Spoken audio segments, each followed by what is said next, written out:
Will Ospreay tweeted out, "Oi, Young Bucks, pay this man at Leon Cage, bro."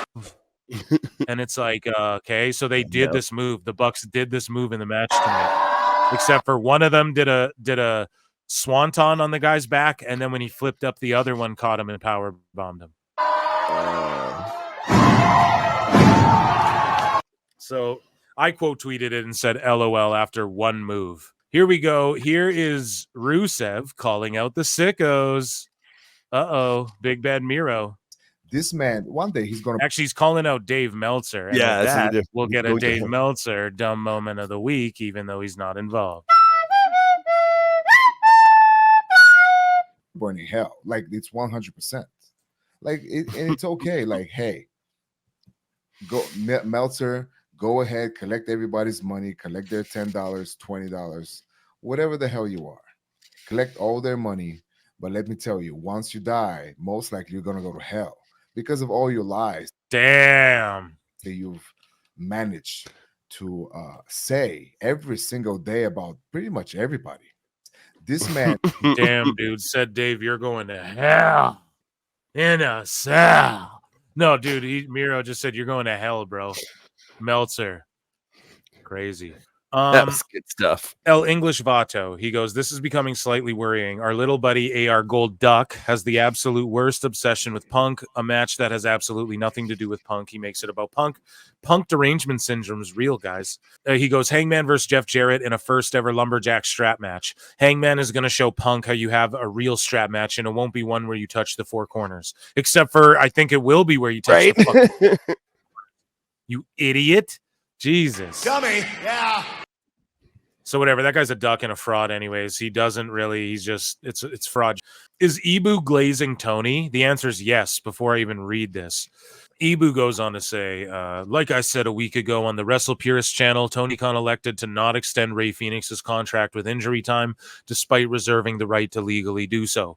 Rey Fenix busted his ass for AEW. He was never somebody that caused issues behind the scenes, was a day one guy, and was among the wrestlers that threw their hand up to work the Daily's Place tapings in the pandemic when it was optional. He also never requested a release. These things matter to Tony and are the same reason why Kip Sabian has a spot on TV. Oh, I'm glad that's why Tony books like that. You know what I mean? The fact that people automatically assumed he'd add that on and got pissed at him for it was stupid. Speaking of the injury time, Tony considered it and was kind of annoyed about the situation at first, but just elected not to. Okay, but now the conflicting reports are saying the opposite, that they're still under contract. So Ibu is glazing, and he's also... Liar! That's what he does. Those are the two things he does best. So speaking of sickos, guys, we're gonna, just like we blow flutes, we did get a flute in, luckily, this show, because I was gonna save it for the next show. We're getting a bunch of those, mans. So at the Springfield, Massachusetts, MA, right? That's Massachusetts in America, right? Yep. Okay, there you go. AEW Springfield, Massachusetts incident. This is last week, I believe. So I was at AEW Collision in Springfield last night and saw a little incident I thought I'd share for both positive and negative reasons. I was sitting on the side. The camera was facing directly across from where this happened. During the 10-man tag at one point, Rush got his shirt ripped. He took it off and threw it into the crowd, and it landed right in front of this kid, probably 12 or 13, sitting cam side. A few people tried to grab it, but it ended up between the kid and some guy next to him. The guy and the kid tugged on it for us. Now hold on pause. Wait a minute.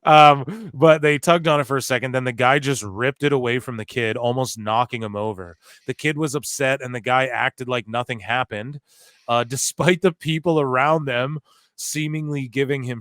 The kid was really into the match before this and was visibly upset after. He sat down and looked pretty bummed out. If that was my kid, bro, yeah, that's what I thought. Like, hands, bro. Vince Russo, bro, castrating the marks, bro. No, but for real. Okay, after 5 to 10 minutes, I saw a crew member go over to the kid and give him a hat. Someone else must have saw it happen and said something. The kid was really happy after, had his hat on with a big smile on his face. Then after Collision ended, someone let him sit in the front row for Rampage. So there was some positive in this whole situation. Good on whoever said something and good on AEW for making it right. As for the guy who took the shirt, if you happen to be lurking here, you suck. Grown-ass man acting like, yeah, bro. This is complete. Come on, man. Grown-ish ass man, kinda. Like grown man child. Like, let's, just be real. AEW Someone on the fans. chat says, my son is 7. If someone did that to my kid, I don't need 40K to knock someone out. Yeah, about the wrestling soup and the sap thing, I guess. I don't know if I have it bookmarked. I was supposed to go on the show. I was supposed to be on that episode of Wrestling Soup, and then they decided to do their SRS rant stuff, and they're like, yeah, like, you don't need to be a part of any of that or whatever. But I guess, like, yeah, they challenged 40K or something for a fight. Listen, I'll fight anyone pretty much for 40K. I'll box them. I'll tickle fight them. I'll slap box them. I'll run them a foot race. We can work a match. Power slap. I'll power slap them. What do you guys want to do? A jiu-jitsu What do you match? want to do? I could use 40K right now. So right? Yeah, seriously, I'm in. I don't know who's offering who to be. Yeah, I don't know who's throwing 40K up for who, but don't tempt me with that, bro, because that's like, come on now. That's crazy. I'll make sure my insurance is up to date. We're good to go, man. Let's go. What's the worst that happens, bro? You know what I mean? I lose a match. Great. I got 40K. That's right? crazy, I go viral for getting beat up. That's fine. Wrestling soup. Shout them out. Mish was on the last PWT pod, and cool. Yeah, he handled it like super cool and chill. But I don't know, him and Sapp, I guess he told me they've been rivals for like a decade. I told him, I was like, I don't really go after him anymore. It's just not where, like, I feel bad, I literally feel bad if you're like that worried about Twitter and all. That's like, I don't know, bro. You got to go for a walk. I muted the word "fightful" and muted him completely, and just so like, I'm pretty sure he's like either he or some of his minions have like responded to some of my tweets, but I can only see that there's a comment. But if I go and look at the community, I'm like, I don't want to see. I don't need to. I don't care. Yeah, I don't know. Elon's getting rid of apparently you can see other people's bookmarks. People are freaking out. I'm like, great, because I already show you guys my bookmarks, and then they're saying you can see people's like tweets if they have you blocked. So word, I get to see Fightful's hissy fits with JD, and I get to see Meltzer, right from the source, right. And I can't wait. It's all good, and I can read Fightful news again because I'm blocked from the hot news, even though it's like, come on, dude, the Fightful account, I don't even talk to that. I just bookmark it and talk about it. Hasn't AEW been blocking people lately too, like the actual like main AEW account too? I saw they have blocked some people. Some I don't know if it's like a big thing. Let me look if I'm blocked by AEW. No, I'm not. See, typically these accounts that block a lot of people they typically are cool with me just because I do toe the line. I'm fence sit and fill. Yeah, I feel like anybody who blocks you, it's probably because they saw like one clip and like in very like maybe an out of context joke or something that but if they actually give like even a 2-minute listen, you can see where you're coming from, and usually it's you're just calling it like you see it, cracking jokes, having fun. That's what it's about, man. So the Prince Magus says, as one of the former biggest Miro fans who literally brought signs to shows about him, Miro. Never once became a team player, and nothing of value is being lost. Miro has requested his release from AEW. Yeah, that's some man. This guy, and shout out Miro because he's amazing. And why? Yeah, why fuck him so fast? So stupid, man. Report that he requested his release. Like, what if he didn't actually, and it was just reported wrong, and then all these fans still turn on him? Like, good Lord, they just want to immediately jump on him because they heard the story. I've seen plenty of posts on that. Sad. Sickos. Nathan Frazer owns some sickos. Oh, this is good. So I posted this, got some traction. Obviously, not a lot of likes, and though I think people are maybe a little afraid to share this around, maybe in the WWE office. No, I'm just kidding, but I'm just too controversial, man. No. This guy posts Ben Frazer or Nathan, whatever his name was in AEW. I think it was Ben Carter or Ben Frazer. I was gonna say Carter. Yeah, it was. I think it was Carter. So Nathan Frazer. Well, this guy posted and goes, wonder what happened to this guy. And then Nathan Frazer posted and goes, went on to fulfill his lifelong dream of signing with AEW, spent valuable time with his family during a worldwide pandemic, won the Heritage Cup, became a 2-time NXT Tag Team Champion, and formed one of the best teams in recent memory. He is doing just fine. baked his ass, son. Own him with your success. There's nothing better. MJF cooked a mark too. So this guy goes, and this shout out to me because I always say the same thing. That bidding war thing was a flop, but he goes, Visionary Swerve goes, I like how the bidding war for 2024 was everyone but MJF. And then MJF goes, it's almost like MJF quietly signed a multi-million-dollar contract and AEW won something. Wild stuff. Also, sorry, original post got deleted. Think my finger slipped in between takes for the movie I'm shooting. Blow me.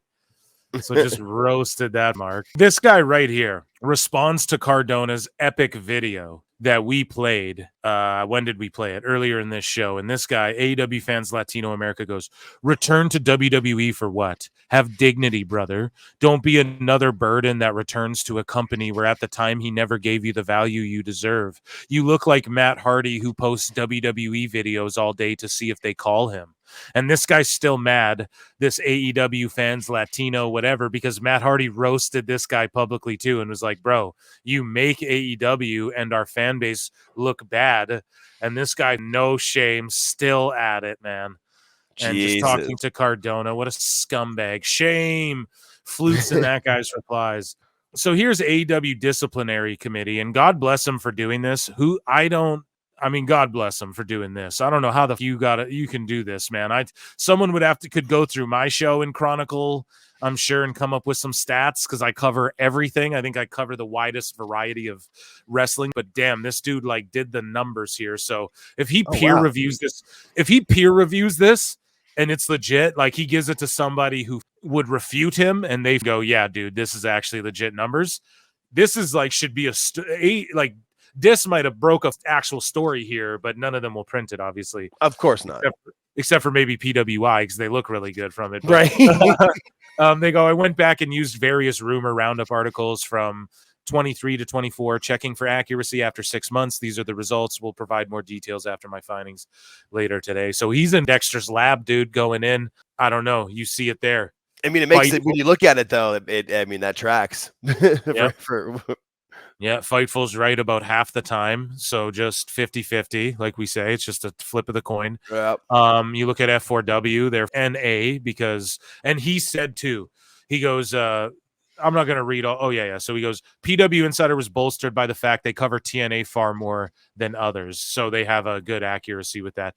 Okay, but still, here's the thing. They report far more because they know more. Fightful and them report all the time on TNA that some people say no one cares about that, but they do report on it, but they don't really have it in like that, So yeah, I don't know. It's whatever. All he said though is that wishy-washy articles got thrown out. So if they give every possible answer, right, then he doesn't count it. So every possible answer and then end it with, but plans could change.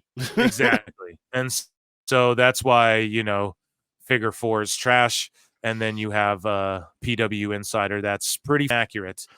If this stuff is true, though, this could be this is subjective ruling, and then someone could come in and be like, well, no, if there's some sort of criteria, I don't know. I'm just trying to give both sides of it, but yeah, I'll trust his data on that one because he took the time to do it. Well, and so, just from what I've seen, that passes the smell test. That's what I would. Yeah, it passes the smell test. It doesn't see. It's that looks about right. Because as much as I make fun of Sapp, they rarely will just report something as fact that isn't. Yeah, or they just go 50-50. He'll say both things, and then you're like, okay, so it's both things. You know what I mean? Or he'll say oh, it's not this, and then he'll go, or well, not even him, just Fightful. Then they'll go, oh, this is what it was. Here's all the details. Literally, JD just said that about him, and that's what started that whole war that went down. So I said the exact same thing about Sapp back in the day. If you're wrong about something, then after you have all the details, and we're like, but you were wrong about that thing, and then you get mad at people. I get why JD was saying that. Because I said the same, and it's true. It's what happens, it's what has happened multiple times. So, and this guy's data, I'm sure, backs that up. You know what I mean? Yeah, I mean, it's how hard. Just own when you're wrong. It happens to all of us. No one's perfect, but they just immediately have to go into defense mode. Especially if you're the news. If you're not the news, I don't care. I don't care if you're right or wrong. Right. If you're the hot news, bro, you got to be like, dude, our hot news was cold. But Gabe Kidd goes. Gabe Kidd goes, if you're a wrestler in a major company and you leak to the cheats you a bitch and an insecure one of that pussies. Damn, so that's crazy. Simple And, as. I mean, some people might take that. If there's a lot of wrestlers who do that. Shout out Dijak. No, I'm just kidding. But it's all. I'm just saying, bro. Like It's pretty true. it's pretty crazy how like less I feel like has been leaked out by WWE since you guys. Someone pointed that out. I think like Smack Talk Hotel or something on Instagram, and I was like, dude, they're right, man.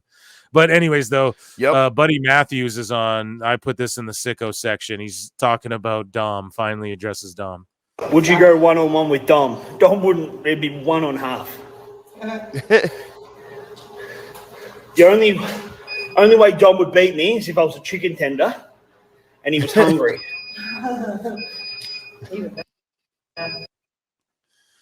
That's pretty funny, dude. So Drainmaker believes Booker T is wrong. Main eventing the largest attended pro wrestling show ever is now being lost in the shuffle. So earlier we talked about Booker T, what he had to say about Adam Cole. Yeah, Drain Bamager, who's like the king of worst takes ever. So he's going to try and call out someone else's take. You're a clown, dude. And so he says that, I guess all being lost in the shuffle is attending the greatest wrestling show of all time or whatever, or being in the main event, which say what you will about it, inflated ticket sales. It was a huge match, but I don't know. That's all it was. It was a match. What was the story? Like in 10 years, people talk about the stories that lead up to the matches. It's rarely, they don't talk about the great match. Usually it's usually the story around the great match. Usually. Exactly. And then another fabulous Booker T take. So he's hating on Booker. Dude, Booker has forgotten more than you'll ever know. But he goes, speaking on the Hall of Fame podcast, Booker T talked about how many AEW stars moving to WWE, including Ethan Page. We talked about it. Yeah. But yeah, this Drain Bamager is just coping and seething. This guy goes... What is this a response to? This guy got cooked for going, WWE is reportedly in talks with the Weeknd's team to secure a performance at this year's WrestleMania in Las Vegas. So Weeknd is actually the theme song again this year when everybody thought he wouldn't be. And then this guy goes, nah, we need Drake. And then everyone's like, no, we don't need Diddy Jr. in WrestleMania and stuff. No one needs that freaky ass there and stuff. Oh my God. They just went hard. I thought that was funny. Oh, it's funny. It's funny for a reason. Bro. And then, Weeknd, not future Travis Scott or whoever they said was going to be for WrestleMania. So that's cool, man. I mean, it makes sense, especially to have him perform live. Yep. Especially after all this time. Like, and he's done how many themes for them? Like, do one live already. Right. But sorry, go ahead. No, I said right. I was with you. No, 100%. Yeah. So John Draper says wrestling discourse now is people who pretend to be journalists. I say it all the time. Activists, not they're hack activists who can't make it in art because they're too activisty. So then they fall back on like hack writing jobs that anyone can apply for, make outrageous statements literally to elicit a negative response from others, then get negative responses. Then they tell everyone that those people are horrible and gaslight everyone into thinking it's journalism. That's exactly it. John Draper's allege. And Miss Kate Fabe goes, I didn't know about HBK or Bret Hart when I started watching wrestling. I was intellectually curious and YouTube existed. I promise she never even watched their Iron Man match. She goes, no. Danielson versus McGuinness has been building for 20 years. And that's what they did with it, Miss Kate Fabe. Are you gonna defend that Dynamite atrocity tonight?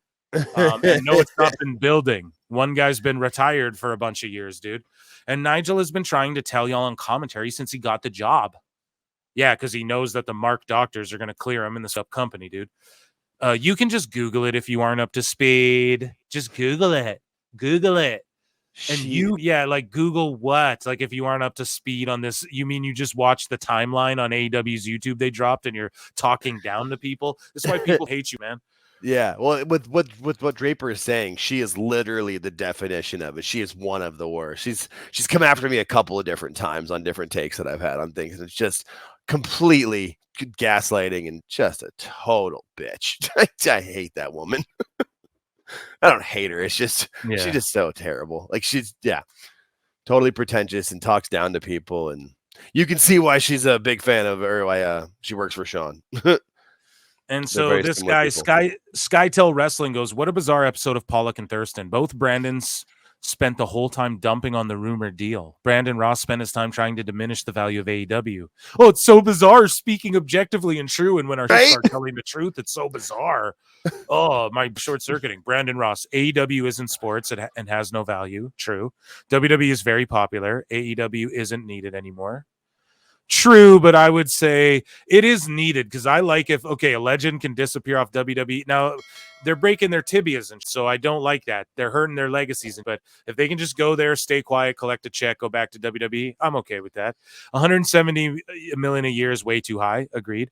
WBD isn't strong. It literally isn't. So Right? They just lost $9 billion overnight the other week. And Thurston says AEW isn't valuable anymore as popularity isn't rising, and that's just how the world works. And then the last one here, speaking of Sapp, Internet Tough Guy shares his opinion. Sapp says, but this is actually a rare W take from Sapp because it is kind of ironic how Vince spent all of this time controlling the narrative and changing history of WWE to now be like, I don't like the history they're portraying in this documentary. But Sean Ross Sapp says, guy who released dozens of documentaries rewriting history is complaining that people are distorting perception. So pardon me, rare SRS W, and I'm a sicko. I made my own sicko segment. Ladies and gentlemen, thanks for